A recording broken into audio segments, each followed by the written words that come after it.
Bias? Sige, sure.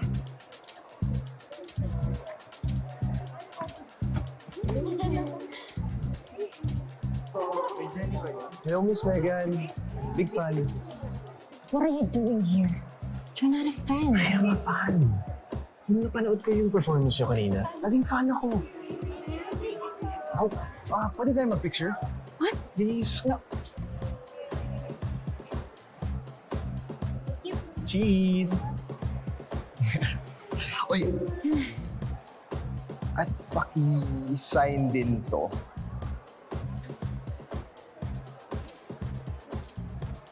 What the? Ano ba yan? Your bill. I'm here para maningin.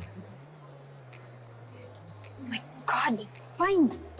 Just wait for me outside. Hindi ka muna sa gilid. Sige nga.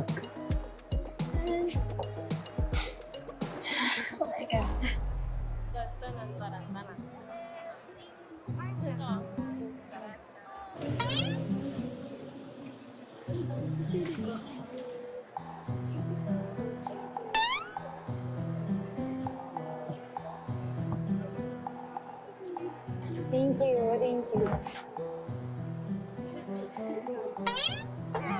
Wait.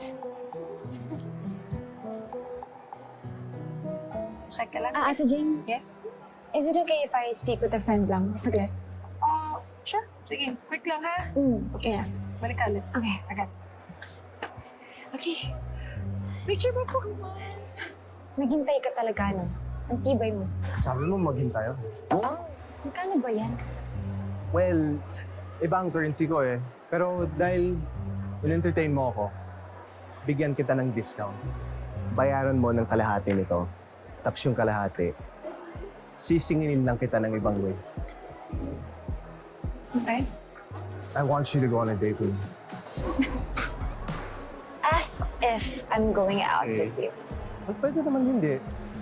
Pero ipagkakalat ko na lang sa social media na si Megan Halari of Yumi hindi nagbabayad ng utang. You're such a pain in the ass. Just wait for me. Okay. Tapusin na natin. Okay, willing to wait for you. Be back.